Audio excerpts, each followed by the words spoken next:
Bom, então dando continuidade aqui à questão da ordem econômica na Constituição Federal, falta a gente abordar os capítulos acerca da política urbana e da política agrícola, bem como o capítulo do sistema financeiro aqui no Brasil. No que se refere à política urbana e à política agrícola, novamente as questões elas vão orbitar ao redor do Instituto da Propriedade. Né? Então a gente já sabe que a propriedade ela precisa ter uma função social para não ser passível de sua extinção. Né? Se não tiver função social, se a terra estiver improdutiva, então permite-se a desapropriação. Também, é claro, vai estar envolto aí a questão da uso capião, né? Que é um instituto de aquisição da propriedade. O que eu acho interessante também se observar aqui nestes dois capítulos é sobre a questão do estrangeiro adquirir terras aqui no Brasil. Existe uma limitação colocada pela Lei 5.709 de 1971, para que estrangeiros saiam por aí comprando terras rurais, né, aqui no nosso país, por uma questão de proteção da soberania nacional. Mas, ao mesmo tempo, é muito importante se sopesar isso daí no seguinte sentido: esse estrangeiro ele depende de uma autorização do Poder Executivo.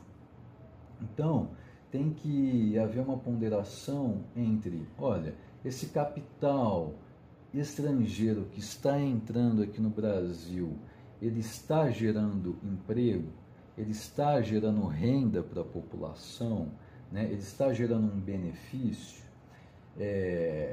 Até que ponto essa questão de proteção da soberania, ela vale a pena? E até que ponto não se pode pensar que talvez um dispositivo desse também sirva para afugentar investimentos aqui no Brasil, né?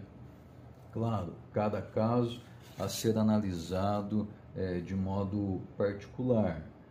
Agora, prosseguindo, vamos então entrar na questão do sistema financeiro. Essa daqui eu acho que é a questão talvez mais interessante da ordem econômica, quando nós analisamos que esse capítulo é constituído por um único artigo, e artigo esse que foi modificado em 2003, e foram revogados todos os seus incisos e parágrafos, permanecendo só o caput do artigo, né, que fala sobre regras gerais. O mais interessante aqui, nessa revogação que aconteceu em 2003, penso eu que é o do parágrafo 3º. Né? O parágrafo 3º, ele dizia que os juros cobrados, os juros remuneratórios, deveriam observar um determinado limite, um limite de 12% ao ano. Caso isso não fosse observado, haveria então a configuração da usura, né, do crime de usura. Bom, claro que o sistema financeiro, as instituições financeiras foram lá e com a emenda constitucional número 40 de 2003 ajustaram a estrutura econômica do mercado financeiro para que pudessem então cobrar esses juros que são praticados hoje em dia, que nós sabemos que estão muito acima dessa margem de 12% ao ano, né? Aqui no Brasil só comete usura, ou a famosa agiotagem, aquela pessoa física que empresta o dinheiro e cobra acima desses 12%. Aos bancos, é claro, é permitido cobrar valores muito maiores pelo capital objeto de mútuo, né, de empréstimo.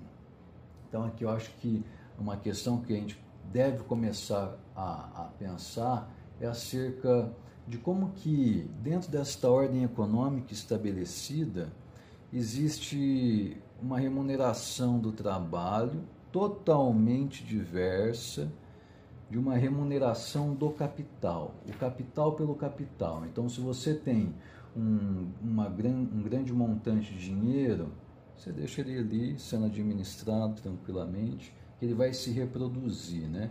É a questão do capitalismo financeiro. De modo que, quando a gente, então, verifica todos esses comandos constitucionais que visam estabelecer uma ordem econômica, verificamos que, na prática, a ordem econômica ela fica estruturada não visando um bem-estar social, né? Mas pelo contrário, visando com que o capital ele consiga ter uma concentração cada vez maior. Embora se diga na questão de concorrencial, né, do direito econômico e tudo mais, a grande verdade é que cada vez mais existe concentração de capital. Controles cruzados, né, de setores diferentes, que quando vai se verificar o beneficiário final dessa cadeia de várias empresas, esses beneficiários são pouquíssimos e os mesmos, né?